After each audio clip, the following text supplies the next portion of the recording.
할렐루야. 주님의 은혜가 오늘 여러분 삶 가운데 가득하시기를 주의 이름으로 축원을 드립니다. 자, 이제 데살로니가 전서의 뒷부분으로 넘어가면서 끝으로라는 권면을 이야기합니다만, 그러므로 형제들 우리가 끝으로 주 예수 안에서 너희에게 구하고 권면하노니, 이제 마지막이다 이런 얘기가 아니라 이제 중요하게 결론적으로 이야기하고 강조하는 바입니다. 이미 우리는 사도행전과 데살로니가 전서를 통해서 사도 바울과 데살로니가 교회의 성도들은 어떤 관계냐, 유모와 그 유모가 기르는 자녀와 같은 존재다라는 걸 이야기했습니다. 여러분, 결론적으로 또 끝으로 또 중요하게 강조하고 있는 4장의 그 시작 부분, 도입 부분에서 말하려고 하는 것은 뭘까요? 끝으로 종말적으로, 아니 그냥 지속적으로 너무 중요한 것을 강조하고 있는, 형제들아, 우리가 끝으로 주 예수 안에서 결론적으로 지속적으로 중요한 것으로 말하고자 하는 바 뭐냐? 이제 우리는 사도 바울과 그 데살로니가 교회의 성도들이 그 유모와 기르는 자녀와 같은 관계에서 사도 바울이 그 데살로니가 교회를 어떻게 살피고 기도하고 아끼는지에 대한 이야기들을 앞선 본문을 통해서 살펴봤습니다. 그렇다면 데살로니가 교회는 그러한 하나님과의 관계에 있어서 하나님의 자녀된 자로서 그 유모와 자녀된 그 관계 속에서 이제 바울과의 관계만을 이야기하려고 하는 게 아니라 그 관계를 통해서 하나님 아버지와 자녀된 그들과의 관계를 이야기하려고 하는 거거든요. 그러면 하나님의 자녀된 데살로니가 교회의 성도들은 도대체 어떤 자세, 어떤 믿음, 어떤 태도로 삶을 살아가야 하는가에 대한 권면을 이야기하고 있습니다. 그래서 4장 1절에 그러므로 형제들아 우리가 끝으로 주 예수 안에서 너희에게 구하고 권면하노니, 요구하고 권면한다, 이렇게 해라 라고 가르침을 주는 구하는 바와 권면하는 바가 무엇이냐? 그럼 너희가 하나님 아버지의 자녀된 자로서 그 도리를 어떻게 감당을 해야 하는 것이냐, 그 어떤 자세에 대해서 이야기를 해주고 있습니다. 자, 맞습니다. 그들이 섬김을 받고 보살핌을 받아야 하는 자녀된 자이도 맞지만, 자녀가 됐다면 부모이신 아버지이신 하나님 아버지에 대해서 어떤 자세를 가지고 살아가야 할 것인지를 다시 중요하게 최종적으로 또 끝까지 지속적으로 강조하고 있는, 어떻게 삶을 살아가라 라는 요구와 권면에 대한 내용입니다. 이 상당히 중요한 요구입니다. 상당히 중요한 권면입니다. 두 가지, 그것을 또 강조하면서 이야기를 하고 있습니다. 4장 1절에서 이미 이야기하고 있습니다. 이거는 데살로니가 교회에 그들만 해당되는 이야기가 아니라 오늘날 우리에게도 요구하고 있는, 요청하고 있는 바죠. 하나님의 자녀된 교회와 성도로서 그 아버지 되신 하나님, 우리의 주 되신 예수 그리스도께 우리는 어떤 자세요, 요구되는 바와 권면을 받은 자로서 어떤 삶을 살아가야 하느냐. 4장 1절을 다시 한번 읽습니다. 그러므로 형제들아 우리가 끝으로 주 예수 안에서 너희에게 구하고 권면하노니, 너희가 첫 번째입니다. 마땅히 어떻게 행하며, 두 번째입니다. 하나님을 기쁘시게 할 수 있는지를. 자, 두 가지입니다. 첫 번째, 자녀로서 마땅한 도리를 행하라는 겁니다. 마땅히 행할 걸 행하라는 겁니다. 특별하게 뭘 하라는 게 아니라 당연하고 마땅한 것을 행하라는 얘기입니다. 좀 특출나고 믿음이 좀 있어 보이는 채 하면서 열정과 열심을 담아가지고 남들과는 좀 달라 보이는 그 어떤 것, 이전과는 좀 특출나 보이는 어떤 것을 이야기하는 게 아니라 일상에서, 삶에서 당연한 것들을 행하라는 겁니다. 뭘 잘나가지고선 특별하게 기가 막힌 달란트와 은사를 받은 것을 남들과는 구별되게 특출나게 하라는 게 아니라 당연한 거, 마땅히 해야 하는 겁니다. 그래야 하는 것들을 이야기하는 겁니다. 그럼 뭐 하도 많아서 이야기할 수가 없지. 당연히 그러해야 하는 것을 이야기하는 겁니다. 왜 예배에 대해서 우리가 이야기를 해야 될까요? 왜 우리 성도들에게 예배를 빠지고 참여하는 문제에 대해서, 물론 다 나름의 사정이 있습니다만, 이 부분을 몇백 년 동안, 아니 몇천 년 동안, 수천 년 동안 계속 이야기해야 하는 걸까요? 그건 마땅한 거거든요. 당연한 거거든요. 자녀로서 아버지와의 관계인 당연한 것을 우리는 계속 캠페인을 해야 되고 운동을 해야 되고 프로그램을 만들어 가지고 해야지만 무언가 성과가 날 수 있는 아주 마땅하고 당연한 것들을 이제는 특별한 이벤트로 하지 않으면 꿈쩍도 하지 않게 되는 그런 참 교활하고도 당돌한 세대가 되어버렸습니다. 여러분께 일일이 말씀드리지 않아도 첫 번째, 마땅히 어떻게 해야 하는지를 우리는 모르는 게 아닙니다. 다 알고 있습니다. 어떻게 해야 되는지를 다 알고 있습니다. 왜냐하면 하나님은 하나님의 뜻과 마음을 기록된 바인 성경을 통해서 이미 계시하여 주셨기 때문에 모른다 핑계할 수가 없게 되었습니다. 자, 그래서 이제 마땅히 성도로서 교회로서 그리스도인으로서 어떻게 행해야 할지에 대한 당연한 것을 행해야 한다라는 것을 첫 번째로 언급을 합니다. 두 번째는요, 성도들이 무엇을 행해야 되느냐. 데살로니가 교회 백성들에게 이야기하고 있는 바는 하나님을 기쁘시게 할 수 있는지를 이라고 두 번째를 이야기합니다. 바로 하나님을 기쁘시게 해야 한다라는 것을 이야기합니다. 그래서 마땅히 어떻게 행하며 하나님을 기쁘시게 할 수 있는지 둘을 따로 나누어서 설명도 가능하지만 이 둘은 하나로도 설명이 가능합니다. 마땅히 어떻게 행해야 할지에 대한 성도로서 교회로서 마땅히 행해야 할 바가 뭐가 되느냐 하면 하나님이 기뻐하시는 바입니다. 그 기뻐하시는 일이 마땅히 성도와 교회가 행해야 할 바라는 것이죠. 그래서 둘을 따로따로 떼어놓기도 합니다만 둘을 하나로 연결을 해서 정말 하나님이 기쁘시게 하는 것, 하나님을 기쁘시게 하는 것을 마땅히 성도로서 행해야 할 바로 행해야 한다라는 것을 이야기합니다. 두 가지로 나눌 수도 있고 두 가지를 하나로 합칠 수도 있습니다. 그런데 4장 1절은 맨 마지막 부분에 이 두 가지가 됐던 이 하나로 연결되는 바가 됐던 이것을 어떻게 행하라고 말씀하고 있느냐 하면 우리에게 배웠으니 이미 배웠다고 말하고 있습니다. 그렇다는 얘기는 바울이 전했다는 얘기입니다. 이미 알고 있다는 얘기입니다. 여러분, 몰라서 행하지 않는 것이 아니라는 겁니다. 이미 알고 있는 바입니다. 하나님이 기뻐하시는 바를 마땅히 행할 바로서 그 외에도 마땅히 성도와 교회라면 마땅히 당연히 행해야 할 바를 하나님이 기쁘시게 하는 일로 행하는 그런 교회가 되고 이를 어떻게 행해야 하느냐 말씀하고 있습니다. 곧 너희가 행하는 바라. 그런데 권면을 합니다. 더욱 많이 힘쓰라. 엄청난 부담스러운 구절입니다. 더욱 많이 힘쓰라. 헌금 한 번 할 것 두 번 해라. 이런 얘기가 아닙니다. 기도 한두 번 할 것 두세 번 해라. 이런 얘기가 아닙니다. 교회 한두 번 올 것 서너 번 와라. 이런 단순한 얘기가 아닙니다. 봉사 한두 번 할 것 서너 번씩 더 해라. 이런 단순한 얘기가 아닙니다. 더욱 많이 힘쓰라 라는 이 말에 더욱 많이라는 헬라어 원문은 말론이라는 단어를 씁니다. 말론. 그런데 이 말론이라는 헬라어는 어디서부터 왔느냐 하면 조금 더 이것보다 좀 많이 이것보다 조금 더 뭐 무겁게 조금 더 자주 이런 비교급이라기보다는 말론이라는 말은 최상급에서 왔습니다. 그러니까 뜻이 뭐냐 하면 최선, 최고, 최상이라는 뜻을 가지고 있어요. 그러니까 뭐죠?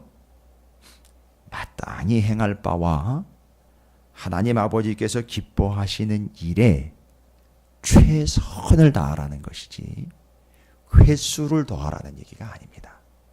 정도를 더하라는 게 아니에요. 강도를 더하라라는 의미보다 할 수 있는 한 최선을 다하라는 겁니다. 그러니까 제가 여러분에게 이런 질문을 드리면 여러분이 이제 확 와 닿으실 거예요. 여러분, 정말 그게 최선입니까? 참 도전적인 질문이죠. 이걸 주님이 직접 물으신다면, 우리 주님이 뭐 여러분한테 말고 저한테, 김 목사, 정말 그게 최선이야? 정말 무섭습니다. 근데 이게 마땅히 행해야 할 바를 우리는 당연한 일로 여기면서 어떻게 돼버렸느냐 하면 아무렇지도 않게 어겨버립니다. 아무렇지도 않게 대수롭지 않게 여겨버립니다. 하나님이 기뻐하시는 일보다는 자신이 좋아하는 일과 자신이 기뻐하는 일에 매진합니다. 최선이요. 최선이라는 말이 교회에서 사라진 지 오래입니다. 적절이라는 표현으로 대체가 되버려요. 적절히.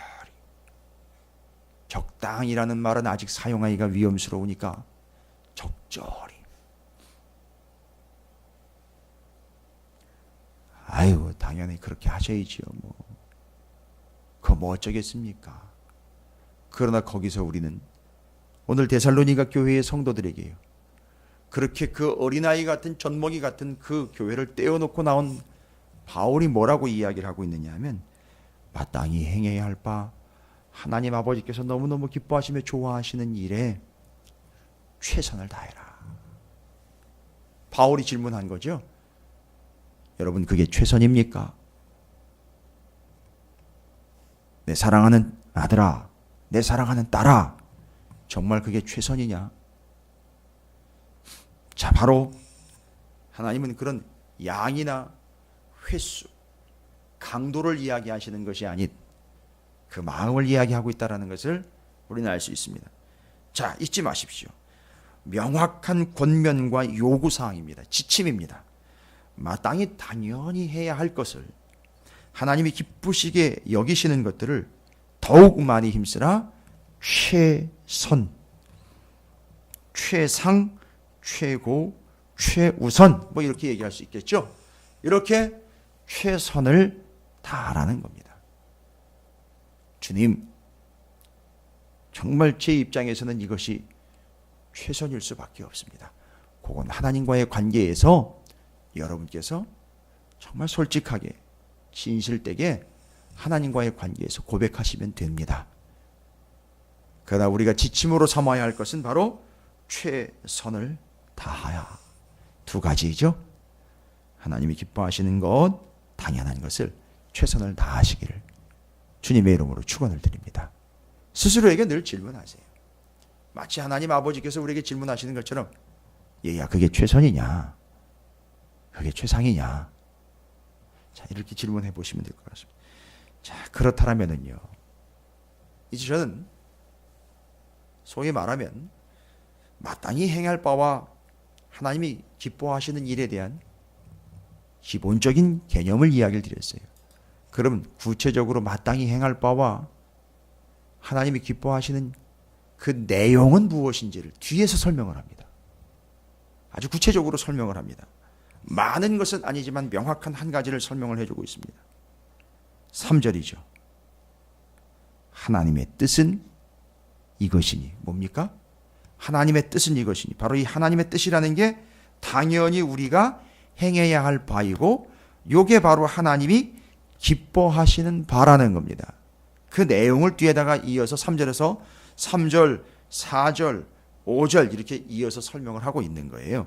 하나님의 뜻은 이것이 너희의 거룩함이라. 곧 음란을 버리고 각각 거룩함과 존귀함으로 자기 안에 대할 줄을 알고 하나님을 모르는 이방인과 같이 세욕을 따르지 말고, 3, 4, 5절에서 말씀하고 있는 마땅히 우리가 행해야 할 바며 하나님이 기뻐하시는 바가 무엇이라고 소개가 되고 있습니까? 거룩함이라는 것입니다. 하나님의 뜻이라고 설명하면서 너희의 거룩함 곧 음란 버려라. 4절에서는요, 자기 아내를 만족함으로 다른 것과 비교하지 말고 주어진 바 아내를 대하듯, 다른 것에 신경 쓰거나 다른 것에 관심 가지면 음란이 돼버리니까 뭐 하는 것이죠? 절제하는 겁니다. 5절에서는요, 다른 이방인들과 같이 세욕을 따르지 말라. 구별된 삶을 살라는 겁니다. 그래서 거룩과 절제와 구별, 이것이 우리의 마땅히 행할 바이며 이것이 하나님이 기뻐하시는 바니 이것에 최선을 다하라 라고 구체적으로 설명을 해주고 있는 겁니다. 오늘 본문은 아주 명확하고 명쾌하게 설명을 하고 있습니다. 왜냐하면 2절에 4장 2절 우리가 주 예수로 말미암아 너희에게 무슨 명령으로 준 것을 너희가 아는. 이미 이걸요 가르침뿐만 아니라 뭐라고 명령으로까지 이야기했다 그랬어요. 여러분 이건 명령입니다.